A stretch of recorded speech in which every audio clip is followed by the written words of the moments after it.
The phone's shrill ring yanked me from fevered sleep. 2:38 a.m. Earlier that evening, my thermometer had registered 102 degrees.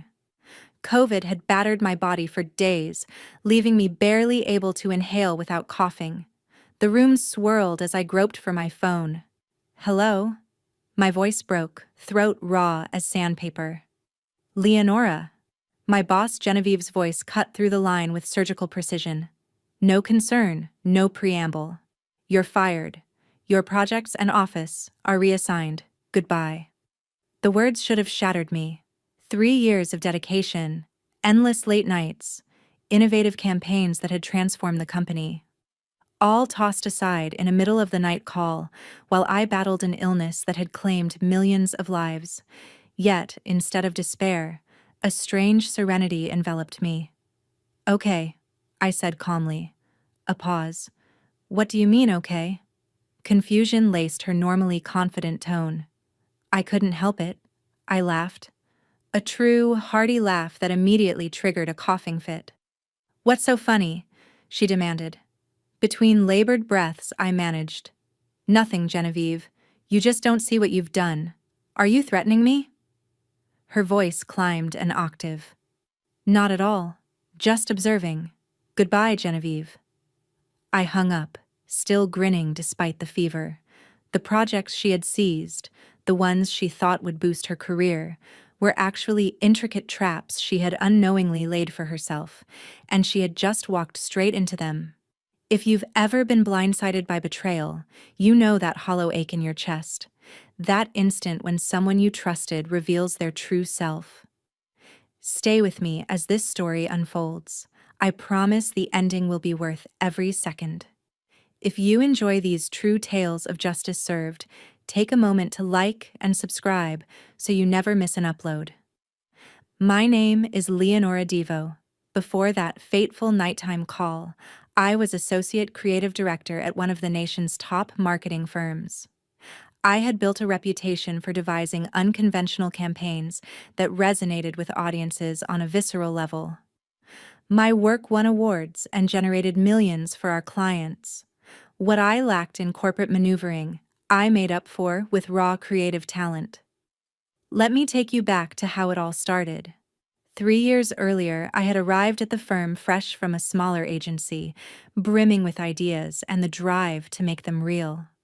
Genevieve Weston had personally recruited me, raving over my portfolio and promising I'd have creative freedom to push limits. Your campaigns speak to people in ways others can't, she told me in our first meeting. That's exactly what we need here. For the first 6 months, she was my loudest supporter. She'd present my concepts to clients, nodding eagerly as I explained my vision. The leadership team seemed impressed, and I felt I had finally found my professional home. Then came the Ashton account, a floundering luxury watch brand in need of reinvention. I crafted a campaign highlighting time as a witness to life's most intimate moments rather than a status symbol. It was daring, emotional, and completely unlike their past marketing. The campaign launched. Sales surged 42% in the first quarter. The industry took notice. Award nominations poured in. That's when I first sensed the shift. During the celebration dinner, our CEO lifted a glass to Genevieve's brilliant vision for Ashton. She stood there soaking in the applause. When I crafted this direction, I knew it would resonate with a younger audience. I sat frozen, my congratulatory smile stiffening on my face. Not once did she mention my name or my work. Later that evening, I confronted her outside the restaurant. I spent countless hours building that campaign, Genevieve. You didn't even acknowledge me. She adjusted her coat and avoided my gaze. Don't be so dramatic, Leonora.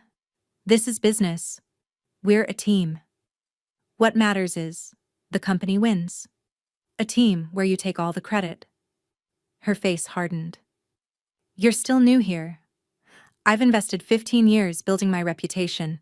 When you reach my level, you'll understand how this game works. I should have walked away then, but the work challenged me. The salary was solid, and the insurance covered my mother's experimental cancer treatment. Without it, she had no remaining options. So I stayed, convincing myself things would get better. They didn't. The pattern was unmistakable. I would develop strategies and concepts. Then Genevieve would suddenly need a quick review just before presentations. She'd walk into meetings holding my work, tweaking a few details and pitching it as her collaborative vision. A winning campaign? Genevieve's strategic brilliance. A misstep? Leonora's execution fell short. My pay stayed stagnant while hers increased with every triumph.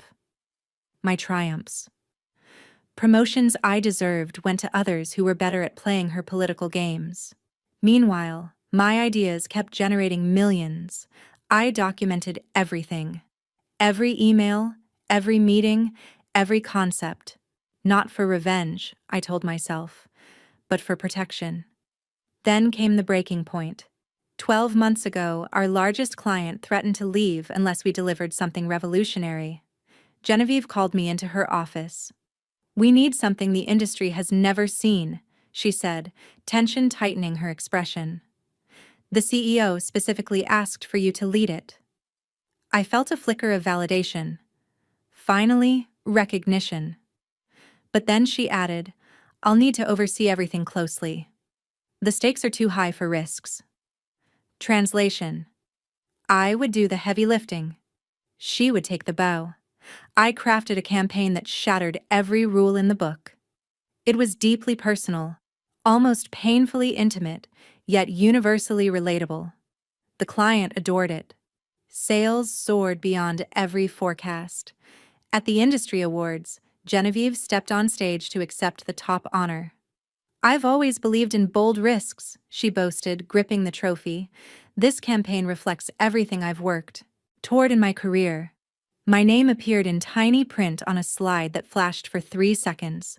That night, something shifted inside me. I wasn't going to quit. That would be her easiest victory. I wasn't going to complain.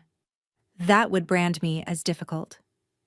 Instead, I chose a longer strategy. I began speaking up more during meetings, making sure others heard my ideas from my own mouth. I built relationships directly with clients. I found subtle ways to embed my signature into my work. Creative markers that couldn't be erased. Details clients began to recognize. Genevieve noticed. Her tactics escalated. 6 months ago, she dumped 3 massive client projects on me at once, each with impossibly tight deadlines. The message was obvious. Fail and prove you're disposable. Succeed and work yourself into exhaustion while she reaps the applause. I accepted silently. What she didn't realize was that I had been preparing for this moment. I poured everything into those projects, designing strategies that rewrote the rules. The clients were ecstatic with the initial presentations. The plans were innovative, forward-thinking, and if executed exactly as written, quietly problematic. That's when I saw her real intent. These weren't just tough assignments. They were engineered traps.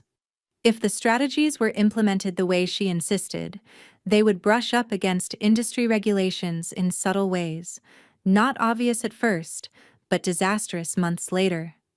And by the time the fallout hit, she would have arranged things so every trace pointed straight to me.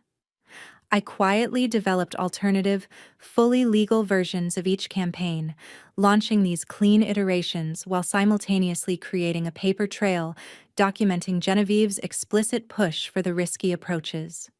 I saved emails where she insisted on pushing limits and being aggressive, noting every time she removed protective measures or compliance steps I had included. "We don't need all these disclaimers," she'd say, deleting sections of my work. "They water down the message." I kept both versions. When I fell ill with COVID, I worried my meticulous planning might unravel. I was bedridden, struggling to breathe, barely able to work. But as the days passed and my fever burned, I realized Genevieve might see my illness as an opportunity. With me out of sight, she could claim full credit for the successful campaigns while positioning me to take the fall when regulators eventually discovered the problems. I was right. 2 weeks into my illness, colleagues began acting strangely during video calls.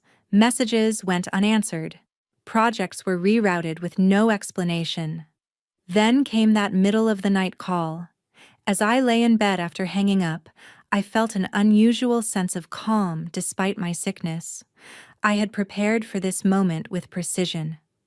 Genevieve thought she was cutting me loose before I became a liability. In reality, she was walking straight into a trap of her own making. The next morning, between coughing fits, I sent 3 emails. The first went to our internal compliance team, outlining concerns about certain directives I'd received for the 3 major campaigns. The second went to the board of directors, detailing my contributions and attaching documentation of Genevieve's instructions to bypass regulations. The third went to my personal lawyer, outlining potential wrongful termination and cataloging the systematic credit theft I had endured. Then I waited, focusing on regaining my health. The COVID symptoms gradually eased, leaving me weak but sharp-minded. For days, the company was silent. I wondered if my evidence had been ignored, if Genevieve's influence was too strong. A week after my firing, my phone rang. It was Preston, the head of the board. "Leonora, we need to talk." His voice was solemn. My heart raced. Had my plan backfired? "We've reviewed your documentation," he continued, "and we've spoken with the clients directly. There are discrepancies between what we were told and what actually happened." I said nothing, letting silence speak. "The board has called an emergency meeting tomorrow. We'd like you to attend." I drew a deep breath. "I'm still recovering from COVID. Preston, the illness Genevieve knew about when she fired me near 3 a.m. A heavy sigh came through the line. "Yes, that's part of what we need to discuss. Can you join virtually?" "I'll be there." That night, I barely slept, not from anxiety, but from anticipation. Years of being overlooked, of having my work stolen, of being treated as expendable. It was all coming to a head. The next morning, I logged into the video call 10 minutes early. One by one, serious faces filled my screen. Genevieve joined last, her expression confident, until she saw me. "What is this?" she demanded. "Why is she here?" Preston cleared his throat. "Genevieve, please. We have serious matters to discuss." For the next hour, I watched as my meticulous documentation was laid out. Emails where Genevieve explicitly pushed questionable tactics, recordings of meetings where she dismissed compliance concerns, side-by-side comparisons of what she'd presented to the board versus what had actually been executed. Most damning were client testimonials, confirming I had been the creative force behind the campaigns, not Genevieve. Her face shifted from confident to confused to panicked as the evidence mounted. "This is ridiculous," she finally sputtered. "She's manipulating you. I've given 15 years to this company." Preston's expression remained stone cold. "And in those 15 years, how many others' work have you claimed as your own, Genevieve?" The question lingered, heavy in the air. Genevieve's eyes darted around the screen, searching for allies and finding none. "We need your resignation by the end of the day," Preston continued. "The legal team will be in touch regarding the client complaints." "You can't do this," she whispered, but the fight had left her voice. After she disconnected, Preston turned to me. "Leonora, on behalf of the board, I want to apologize. We failed in our oversight. We should have seen what was happening." I nodded, keeping my expression neutral despite the surge of triumph inside me. "We'd like to offer you Genevieve's position, effective immediately. Your work has been exceptional, and your integrity in implementing compliant campaigns despite pressure speaks volumes." The offer represented everything I had worked for: recognition, power, vindication. But as I opened my mouth to accept, I hesitated. This should have been a moment of triumph, Yet something felt incomplete. The company that had allowed this injustice for years was only suddenly remorseful when faced with potential legal consequences. "I appreciate the offer, Preston," I said carefully, "but I need time to consider it. My priorities have shifted during my illness." His surprise was visible. "Of course. Take the time you need. The offer stands." After the call ended, I sat in silence, processing. The revenge I had meticulously orchestrated had worked perfectly. Genevieve was exposed and removed. I had been offered her position, yet I felt hollow. Was stepping into her shoes truly what I wanted? Or was there something greater than climbing a corporate ladder built on taking credit for others' work? My phone buzzed with a text from my mother. "How did it go, honey?"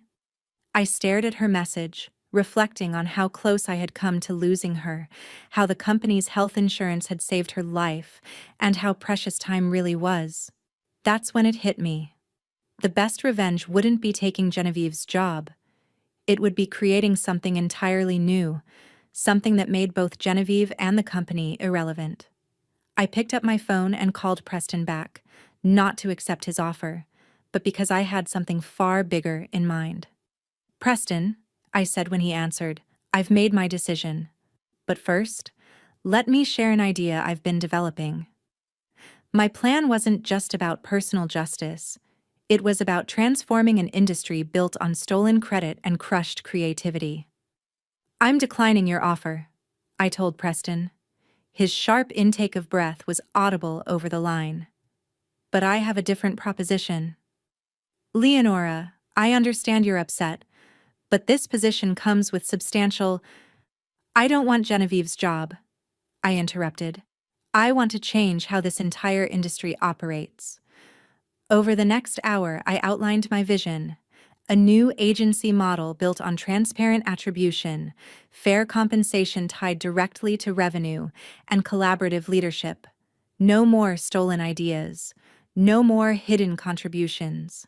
Our industry claims to champion innovation while clinging to a hierarchy designed in the 1950s.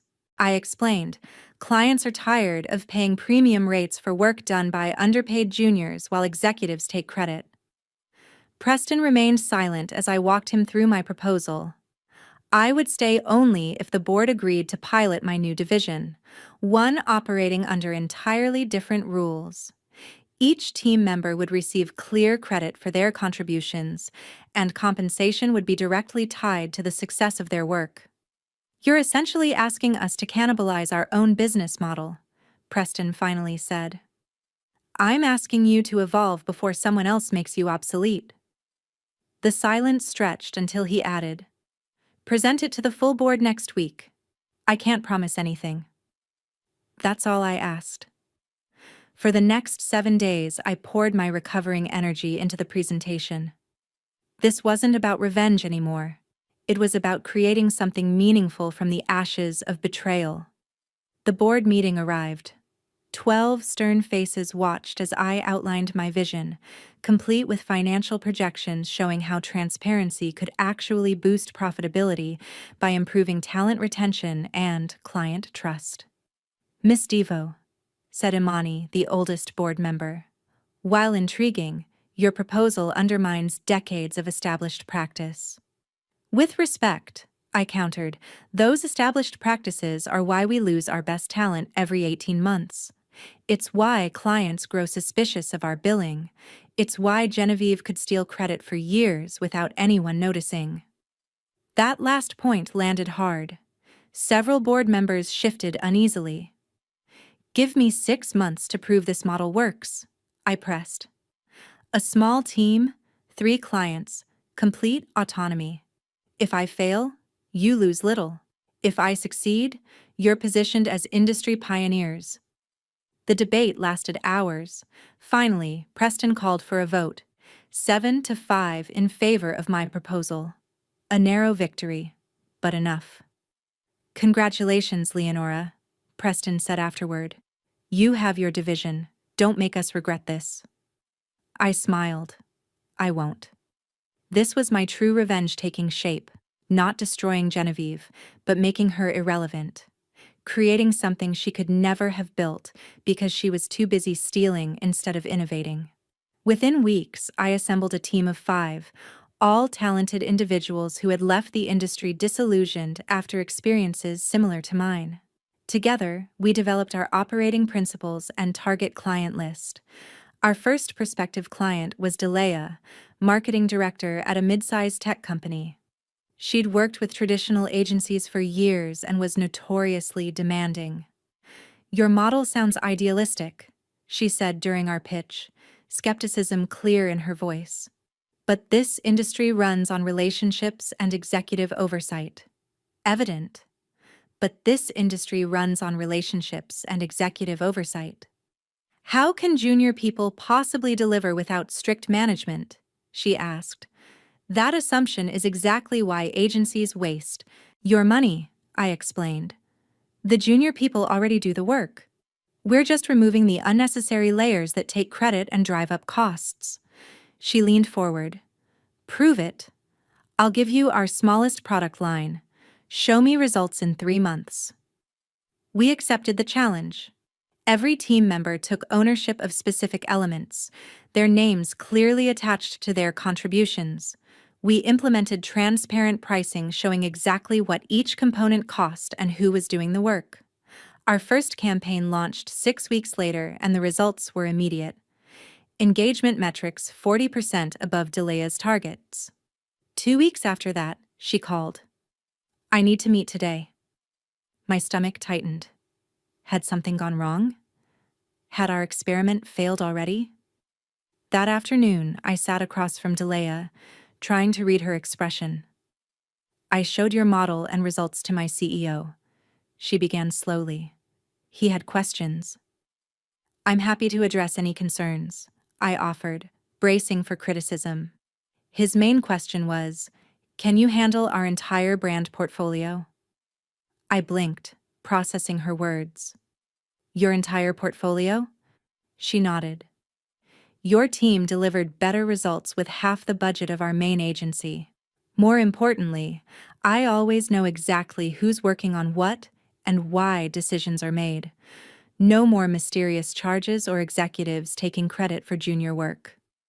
This was it, our first major validation, and not just a client, but a significant one whose business would establish our division as viable. "We'll need to grow our team," I said, mind racing. "But yes, we can handle it." Delea smiled. "Good, because I've already recommended you to 2 other companies. They'll be calling this week." News traveled fast. Within 2 months, we had 7 clients. By month 4, we had grown to 15 team members. Our transparent model resonated with clients tired of traditional agency politics. The original board members who had voted against me watched in stunned silence as our division's revenue grew. Preston, to his credit, became our strongest advocate. "This is the future," he declared during a company-wide meeting as I presented our results. "Leonora has shown us a better way forward."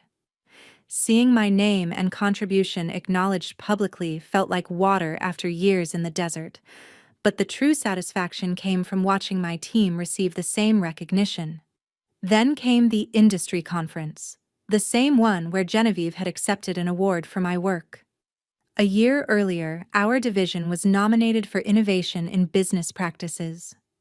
As I prepared my acceptance speech, ever optimistic, my assistant rushed in. "Leonora, you need to see this." She handed me her phone. On screen was an announcement. Genevieve had launched her own agency, claiming to pioneer a revolutionary transparent model of credit and compensation. My blood boiled. Even now, she was stealing my ideas. I scrolled, further, reading the details. Her version was a pale imitation, surface-level transparency with the same old power structures underneath. She didn't understand the fundamental principles that made our model work because she had never truly created anything herself. "Should we respond?" my assistant asked. I considered it for a moment, then handed back her phone. "No. The market will sort this out." That evening, at the awards ceremony, I felt a familiar tension as they announced the innovation category. The spotlight landed on our table as they called our name. Standing at the podium, looking out at the industry that had nearly broken me, I felt a strange calm. This award belongs to every person whose ideas were stolen, I began. Every creative who watched someone else take credit for their work. Every junior told to wait their turn, while their contributions powered someone else's promotion. The room grew uncomfortably quiet. Our model works not because it's noble, but because it's honest. Talent flows to places where it's valued. Clients stay where they trust the process. It's simply better business. I spotted Genevieve in the crowd, her expression unreadable. To those attempting to copy our approach, I continued, transparency isn't a marketing tactic. It's a complete reinvention of how we work, reward, and create. You can't fake it. Our eyes met briefly across the room. She looked away first. After the ceremony, an industry reporter cornered me. Rumor has it Genevieve Weston started her company using your ideas again. Care to comment? I smiled. I'm focused on building something new, not reliving the past. So you won't address her claims that she developed this model years ago, but wasn't allowed to implement it at your former company? I nearly laughed. The beautiful thing about our model is that every idea has clear documentation of its origin. The truth is easily verified. The reporter raised an eyebrow. Meaning? Meaning I wish her well, but authenticity matters. Clients can tell the difference. 6 months later, that prediction proved accurate. Genevieve's agency struggled to retain both clients and talent. Without the ability to take credit for others' work, her own capabilities were exposed as mediocre.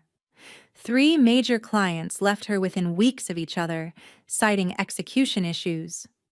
Meanwhile, our division had grown so successful that the board voted to transition the entire company to our model.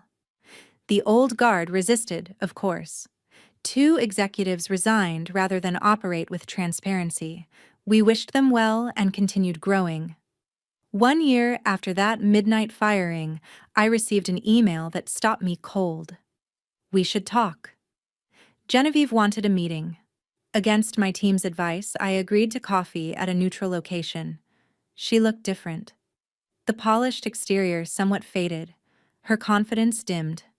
We ordered our drinks in awkward silence. Your model is winning, she finally said, staring into her cup. My agency is losing clients every month. I waited, letting her fill the silence. I thought I could replicate what you built, but it's not working. She looked up. I need your help. The audacity was breathtaking. After years of stealing my work, after firing me while I was seriously ill, she wanted my help. Why would I do that? I asked simply. Because you're better than me, she admitted, the words clearly painful. Not just creatively, you built something I can't figure out how to copy. I studied her face, searching for manipulation. I found only desperation.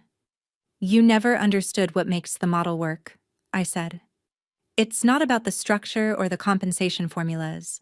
It's about actually valuing people's contributions instead of seeing them as stepping stones for your advancement. She winced. I can learn, can you? After 15 years of taking credit for others' work, she had no answer for that. Here's what I can offer, I said finally. Not a partnership or collaboration, but advice. Start over. Close your agency. Take time to create something, anything that's truly yours. Experience what it's like to build rather than take. Then maybe you'll understand why our model works. That's your help? Telling me to quit? She asked. That's my honesty, I said. Something you never gave me? She left shortly after, angry and humiliated. I felt no satisfaction watching her go, just a quiet certainty that I had broken free from her influence entirely. 3 years have passed since that night Genevieve fired me. Our model has been adopted by a dozen other agencies. The industry publications that once celebrated her now feature case studies about our approach. I've been invited to speak at business schools about ethical leadership and innovation. Last month, I received a package. Inside was a small independent magazine featuring a modest ad campaign for a local business. The creative director, Genevieve Weston. The work wasn't groundbreaking, but it was solid, authentic, and undeniably hers. Attached was a note. You were right. I'm starting over. Building, not taking. Thank you. I keep that note in my desk drawer, not as a trophy, but as a reminder of the journey from fevered and fired to founding a movement that changed an industry. The most powerful revenge isn't destruction, it's creation. It's building something so necessary that it makes the old ways obsolete. It's transforming your pain into progress that helps others avoid the same fate. Genevieve took my job, my credit, and nearly my health. In return, I created a new way of working that made her entire approach irrelevant. I didn't need to destroy her. I simply needed to build something better. She fired me at my lowest moment, thinking she was cutting me loose before I became a liability. Instead, she freed me to create something she could never have imagined. A system where people like her can no longer thrive by taking credit for others' brilliance. That's the sweetest revenge of all. Using betrayal as fuel to build something that ensures no one can ever do to others what they did to you. If you've ever had your work stolen or your contributions ignored, remember this: your ideas have power. Even when others try to claim them, document everything. Build allies who see your value. And when the moment comes, whether through betrayal or opportunity, be ready to create something entirely new. Sometimes getting fired is just the universe telling you it's time to light your own path forward. If this story resonated with you, please take a moment to like and subscribe. Your support helps us share more stories of resilience and transformation. Leave a comment below if you've ever had to rebuild after betrayal. I read every response and draw strength from this community's experiences. Remember, the best revenge isn't getting even, it's getting better. Thanks for staying with me until the end.